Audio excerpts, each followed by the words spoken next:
Lucas capítulo 14, y lo leemos en nombre del Padre, del Hijo y del Espíritu Santo. Amén. Entonces Jesús les dijo: un hombre hizo una gran cena y convidó a muchos. Y a la hora de la cena envió a su siervo a decir a los convidados: venid, que ya todo está preparado. Y todos a una comenzaron a excusarse. El primero dijo: he comprado una hacienda y necesito ir a verla. Te ruego que me excuses. Otro dijo: he comprado 5 yuntas de bueyes y voy a probarlos. Te ruego que me excuses. Y otro dijo: acabo de casarme y por tanto no puedo ir. Vuelto el siervo, hizo saber estas cosas a su señor. Entonces, enojado, el padre de familia dijo a su siervo: ve pronto por las plazas y las calles de la ciudad y trae acá a los pobres, los mancos, los cojos y los ciegos.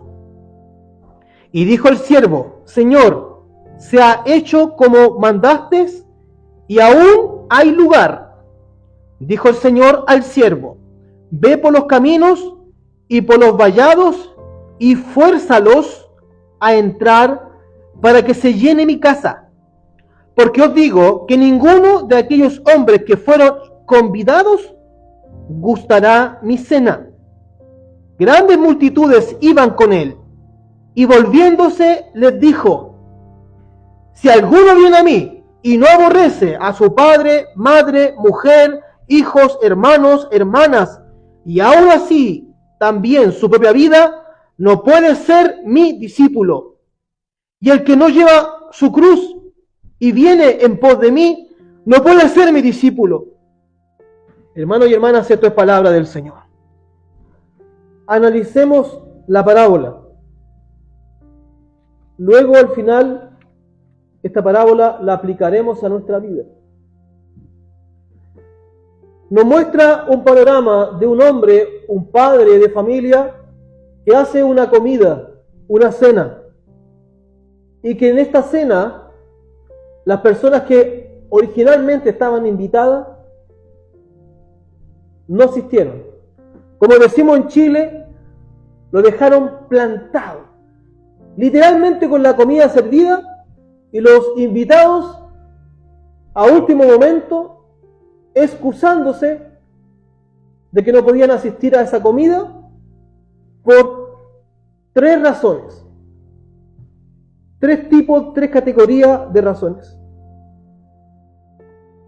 Y luego vemos ahí que el texto nos muestra que este padre no era un ser inanimado, sino que este padre, de esta figura metafórica de la parábola, de la hipérbole, tiene emociones. Se enoja, dice que el padre se enoja y manda a su trabajador a buscar a personas con detalles específicos, con características específicas. Manda a buscar personas pobres, ciegos, cojos. Y cuando el trabajador, el criado, el siervo, cumple con el cometido, le informa a su jefe que aún quedaban asientos en la mesa para traer más gente. Y entonces le dice: entonces anda por las plazas, por las calles, los vallados, y a los que encuentres tráelos a que se sienten a comer conmigo. Esta figura es perfecta, es atemporal, no sufre variación según el tiempo que estemos viviendo. Han pasado 20 siglos. Me equivoco, 21 siglos. Estamos en el siglo XXI. Y aún esta parábola sigue sirviendo para enseñar en la iglesia. Jesucristo quiso usar esta parábola para enseñarle a sus seguidores, a sus discípulos, que si de verdad queremos ser discípulos de Cristo, tenemos que parar con las excusas. A Dios no le sirven las excusas. Porque tu jefe puedes engañar, a tu esposo o a tu esposa puedes engañar, pero al Dios que ve todas las cosas y ve la mente y ve los corazones, no lo puedes engañar. Al jefe puedes decirle, jefe, estoy enfermo, hoy día no puedo ir a trabajar. Y tú no estás enfermo.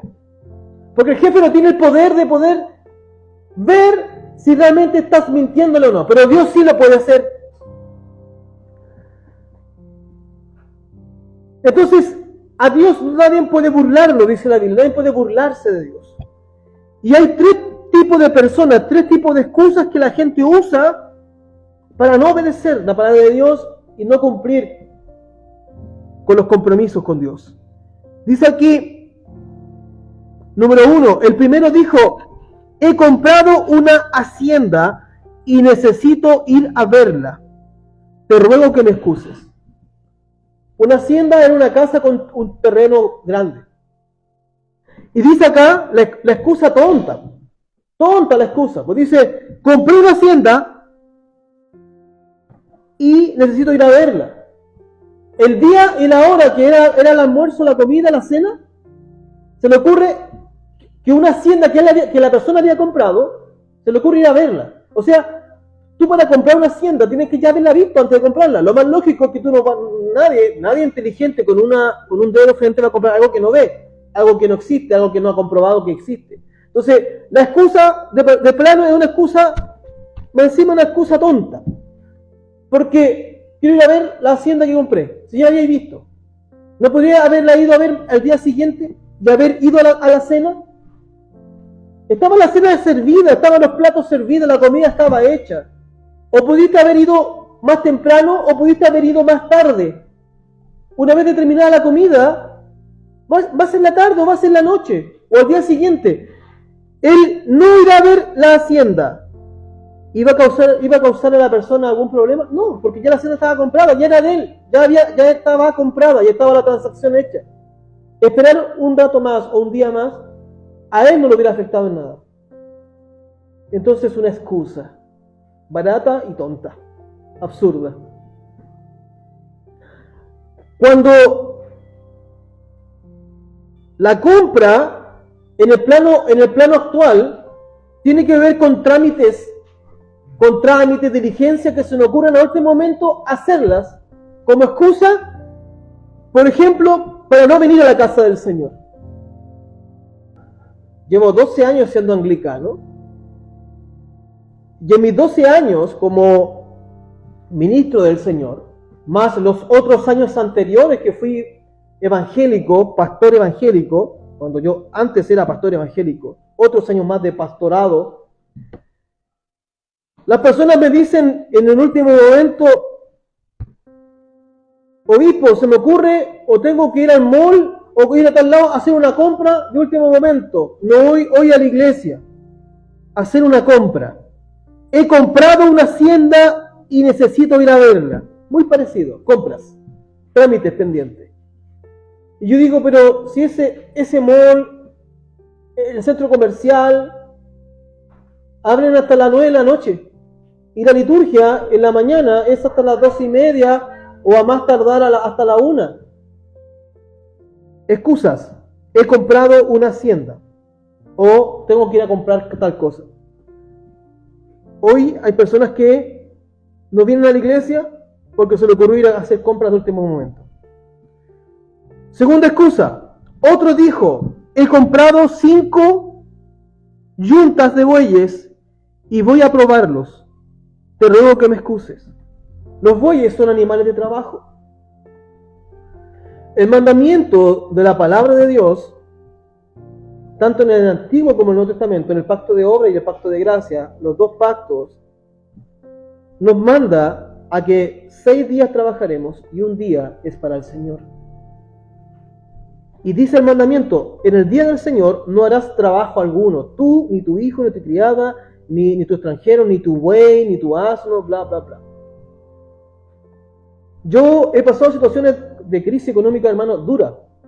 A veces sin que nadie sepa, solo mi familia. Y me han ofrecido a mí trabajar los sábados y domingos. Y mi esposa le llega un ofrecimiento, a mí me llega un ofrecimiento.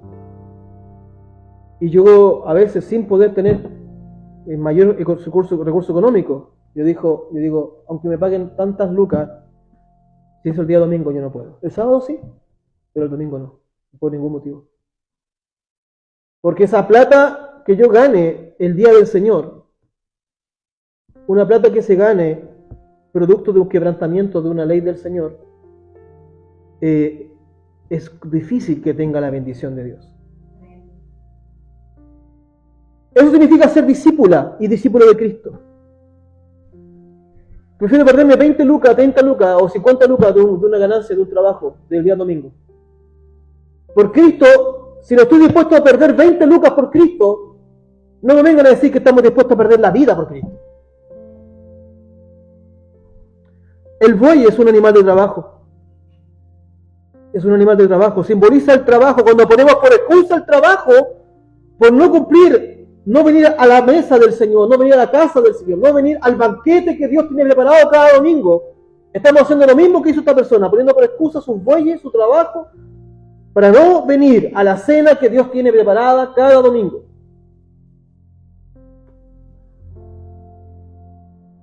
Tercera, hay personas que dicen, obispo, que estoy tan cansado porque trabajé toda la semana y por eso no voy a la iglesia.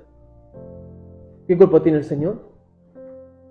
Si es el Señor el que te da la vida, la fuerza, y fue Dios el que te dio ese trabajo, así como Dios te lo da, Dios te lo puede quitar. Dios no es un Dios tóxico, que quiere que todos los días estés metido en la iglesia. No, te pide un día, 6 días trabaja, un día es para el Señor. ¿Es mucho? ¿Es mucho lo que Dios está pidiendo? No. El que te da la vida, te da la fuerza para trabajar, es el Señor. Y el que te dio ese trabajo, hermano y hermana, es el Señor.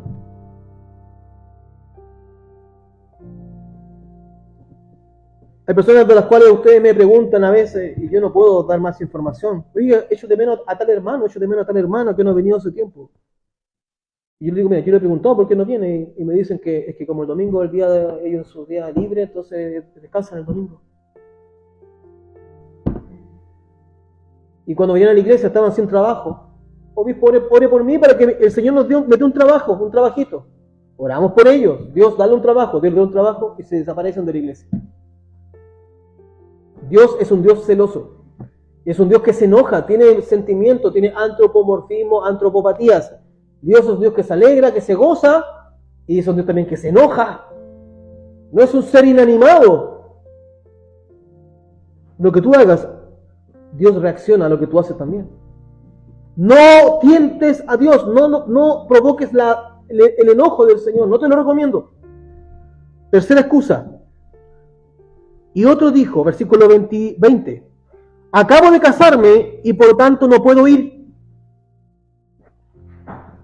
El casamiento, el matrimonio, la familia, cuando por la familia dejamos de lado las cosas de Dios.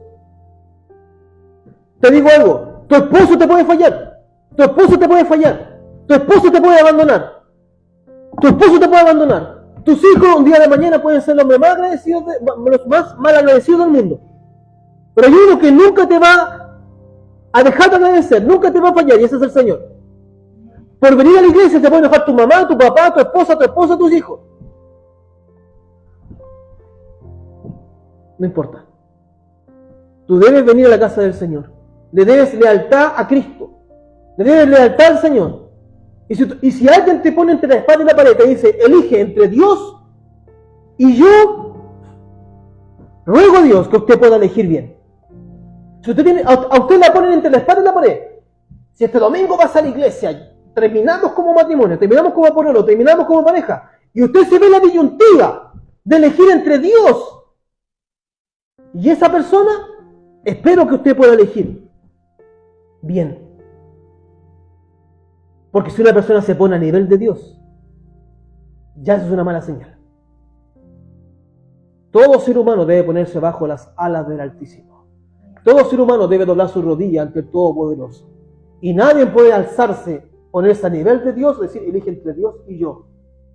Porque esa persona que se exalta al nivel de Dios, a compararse con Dios, esa persona, tarde o temprano, Dios lo va a humillar. a ella o a él, sea un esposo, un hijo, un amigo, un hermano, un familiar, sea quien sea. Porque hubo un ser creado en el universo que quiso ser como Dios y Dios lo humilló. Y ese es el demonio. Satanás quiso ser como Dios y Dios lo humilló. Eva comió el fruto porque la serpiente le dijo, cuando comáis del fruto seréis como Dios. ¿Y cómo le fue a Eva? Castigada. ¿Cómo le fue a Adán? Castigado. Si tu Eva se come la fruta, déjala que ella se vaya al hoyo sola. Si tu Adán se come esa fruta, déjala a Adán que se hunda solo.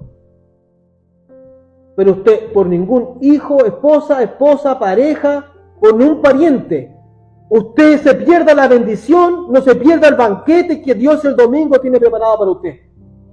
Por nadie. Y si esa persona se enoja porque usted está metido en las cosas de Dios, déjeme decir una cosa. Entonces ahí no es la cosa. Por ahí no es la cosa. Porque una persona que lo ama a usted, que la ama a usted, primero debe amar a Dios. Si una persona es para ti, si alguien me pregunta a mí, según la Biblia, ¿qué puedo aconsejarle yo? Obispo, ¿usted cree que esta persona es un buen partido, un buen pretendiente para ser mi esposo o mi esposa? Yo le pregunto, ¿esa persona ama a Dios? ¿Y qué tiene que ver? Tiene que ver. Porque si ama a Dios, te va a amar a ti también. Porque como amo a Dios, como yo amo a Dios, yo sé que Dios me está viendo. Y yo no voy a engañar a mi esposa, a mi esposo, no voy a hacer nada malo, no porque le tenga miedo a mi esposa o miedo a mi esposo, es porque sé que Dios me está viendo. Y yo no quiero fallarle al Señor. Primero eso. Entonces vas a tener un esposo fiel, una esposa fiel, hijos fieles, amigos fieles que te rodean.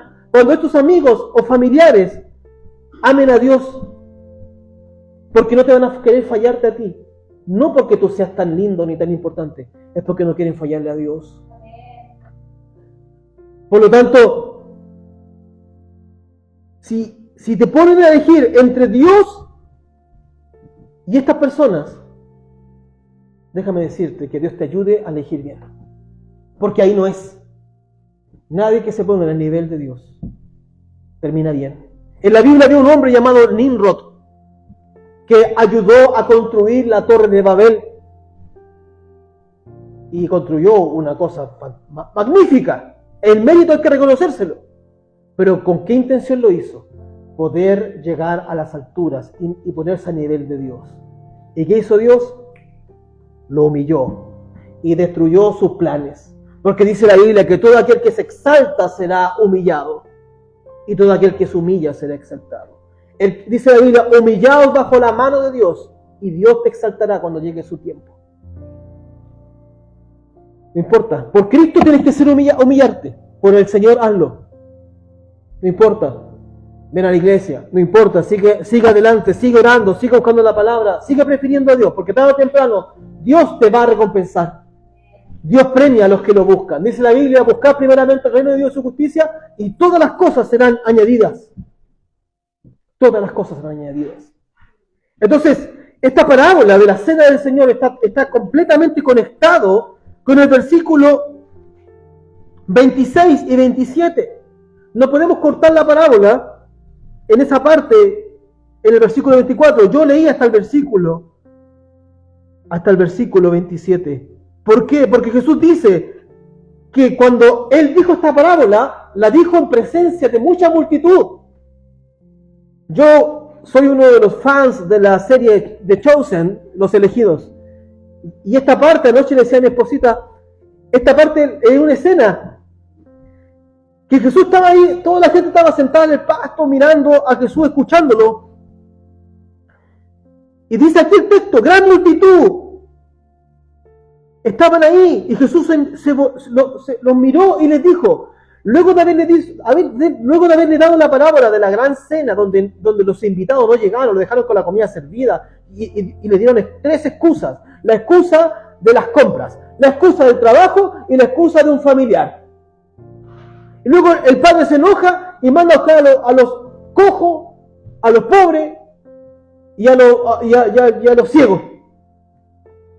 Y dice que cuando terminó de hablar, Jesús volviéndose, o sea, girándose, mirando a la multitud, les dice estas palabras. por si acaso hubiera duda de lo que Jesucristo estaba diciendo. Dice, si alguno viene a mí y no aborrece a su padre, madre, mujer, hijo, hermano, hermana, así también su propia vida, no puede ser mi discípulo.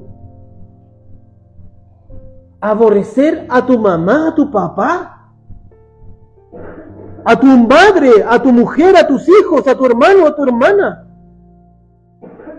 ¡Qué fuerte esas palabras! Gracias a Dios existe el idioma griego. La Biblia no fue escrita en español, fue escrito en griego. Y la palabra griega ahí significa, es aborrecer, y en griego significa amar menos que. Entonces Jesucristo dice, nos dice que no hay que amar a nuestro padre, madre, hijo, esposa, porque se estaría contradiciendo el Dios. Y Dios no se contradice. Dios dice que tenemos que amar a nuestros seres queridos, al prójimo, a nuestra esposa, hijo. Pero Dios dice que tenemos que aborrecerlos a ellos. O sea, amarlos menos que a Él. Tú debes amar mucho. Tienes que amar a tus padres, a tu esposo, a tus hijos, a tus hermanos, a tus amigos. Tienes que amarlos. Pero no amarlos más que a Cristo. No amarlos más que a Él. Porque si tú amas a tus seres queridos más que a Dios, entonces estás haciendo un ídolo de tus seres queridos. Y eso es un pecado que se llama la idolatría. Amar a algo o a alguien más que a Dios, eso es idolatría y eso es un pecado. Estás transformando a tus seres queridos en dioses, en ídolos. Y Dios es un Dios celoso que Él dice en los 10 mandamientos, no tendréis ídolos, dioses ajenos delante de mí. El problema no es amar a nuestros seres queridos. El problema es amarlos a ellos más de lo que amamos a Dios. Cuando tú tienes un ídolo en tu corazón, Dios te lo va a sacar a la buena o a la mala. Entonces, Dios pone a prueba nuestro amor hacia Él. Y cuando algo se interpone en el lugar que le pertenece a Dios, este Dios que dice Éxodo que es celoso, hermanos, se enoja. Tenemos un Dios celoso. Y Dios mismo dice que yo soy celoso. No tengáis dioses ajenos delante de mí, porque yo soy celoso. Si hay algo que interfiere entre tu relación con Dios, Dios no se hace problema, Dios te lo saca. Señor, es que este trabajo que me diste, Señor, este trabajo, no me dejes en la iglesia. Entonces el problema del trabajo, no saco el problema, po. Te quito el trabajo. Hermano, a Dios no le podemos venir con excusas. Dios conoce que si hay algo que te estorbas, díselo a Dios. Dios te lo va a sacar del corazón y de tu vida. Pero delante de Dios no podemos poner excusas, porque Cristo dice muy claro, si tú quieres venir a mí y ser mi discípulo, tienes que aborrecer a padre, madre, mujer, hijos, hermanos, hermanas, y aún así tu propia vida. No hay excusas para dejar plantado al Señor. Dejarlo plantado con la cena servida cada domingo. No hay excusa. Porque dice, el que no lleva su cruz, acá por eso tengo una cruz aquí. El que no lleva su cruz y viene en pos de mí, no puede ser mi discípulo. Otro texto bíblico dice, el que quiera ser mi discípulo, tome mi cruz, niégase a sí mismo y sígame. Esto, hermano, no es un juego. La cruz que llevamos tatuada en los brazos, colgando en el pecho, en una pulsera, en un denario, en un rosario, o una cruz en la casa, no es un símbolo de diversión. Es un símbolo primero de victoria de Cristo sobre la muerte contra el pecado. Es un símbolo del amor, pero también es el símbolo que te recuerda tu compromiso con Cristo. Pablo dijo, el apóstol Gálatas 2:20, con Cristo estoy crucificado y ya no vivo yo, Cristo vive en mí. ¿Estás crucificado? ¿Estás dispuesto a sufrir por causa de Cristo? Es que yo prefiero no pelear con mi esposo y prefiero no ir a la iglesia para no tener problemas con mi esposo. Ok, elige a tu esposo, elige a tu esposa en vez de Dios. Y ve cómo te va a ir. Ve cómo te va a ir. Dios es celoso, se los advierto, y no lo digo yo, lo dice su palabra, Dios es celoso. Y si tu esposo, tu esposa, tus hijos, tus hermanos, tus amigos te ven que tú amas tanto a Dios y estás dispuesto a dejarlos a ellos, dejar compromiso con ellos, con tal de venir a casa del Señor, tarde o temprano, si realmente ese amigo es un buen amigo, si realmente ese familiar es un buen familiar, va a decir, ¿sabes qué? Quiero conocer a ese Dios que tú amas tanto, porque estás dispuesto a amarlo más a ese Dios que a nosotros. No es que tú no nos ames a nosotros, no es que tú no ames a tu familia. Dios te dice que tienes que amar más a Dios que a tu familia. Ama a tu familia en un nivel sano, pero no ames más a tu familia, a tus amigos, a tus hermanos, más que lo que amas a Dios. Y si son buenos hermanos, buena familia, buenos amigos, van a decir, ¿sabes qué? Quiero conocer ese Dios al que te enamoraste, a ese Dios que es el amor de tu vida, a ese Dios que es tu amado, ese Dios que es tu Rey de Reyes y es tu Señor de Señores. También quiero conocerlo. Porque desde que estás con ese Dios, tu vida cambió. Desde que estás con ese Dios, tu vida ya no es la misma. Desde que estás con ese Dios, aunque no tengas nada, estás alegre. Y aunque a veces no tienes fuerza, tomas fuerza de la nada y de nuevo te vuelves a levantar. A ese Dios quiero conocerlo. Que la gente vea cuánto amas a Dios, para que la gente también se apasione y se interese por ese Dios. Por lo tanto, si no estamos dispuestos a negar a nosotros mismos, si no estamos dispuestos a amar más a Dios, en vez de amar tanto a nuestros familiares, a nuestros amigos, no somos entonces discípulos de Cristo, verdaderos. Cristo nos dice que tienes que no amarlos, sino que la palabra ahí, aborrecer en griego, significa amarlos menos de lo que tú amas a Dios. Nunca pongas excusa, un trabajo, un buey, una hacienda, una compra, un trabajo, o, como dice ahí la parábola, es que recién me casé, un ser querido. Porque si algo te estorba, Dios se encargará de quitarte los estorbos. Y eso duele. Eso duele, hermano. Mejor entrega tu estorbo al Señor. Decir, Señor, mejor yo te lo entrego. Y cuando tú se lo entregas al Señor, duele menos a cuando Dios te lo saca, hermano. Porque Dios te lo saca, te lo corta y duele. Porque Dios dice, es mejor entrar con un brazo menos al cielo que con los dos brazos. Es mejor entrar con un ojo menos que con los dos ojos. Si tu ojo es ocasión de pecar, sácatelo. Si tu mano es ocasión de pecar, córtatela. No era literal, era una hipérbole. Hermenéutica, una hipérbole. El ojo, la mano, son figuras para mostrarnos algo que tenemos en parte nuestra. Pero si te hace pecar, si tu ojo te hace pecar, tu mano te hace pecar, alguien te hace pecar, alguien te hace traicionar a Cristo, alguien te hace elegir entre Dios y esta persona, dice el Señor, sácatelo, córtatelo, corta con ello, corta con ella. Porque si no lo cortas tú, Dios te lo va a cortar. Pero te tengo una buena noticia. Así como Dios corta, así como Dios quita, también Dios da. Así que Dios nos bendiga, mis hermanas queridas.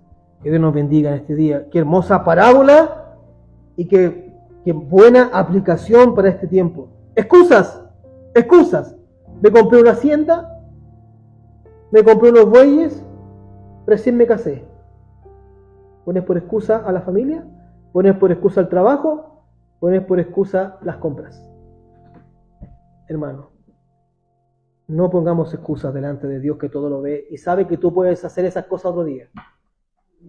Sabes que tú tienes tiempo de hacer esas cosas otro día. Y se te ocurre justo el domingo a última hora y justo el día del Señor. Me pueden decir, yo digo, bueno, gracias por avisar el día domingo.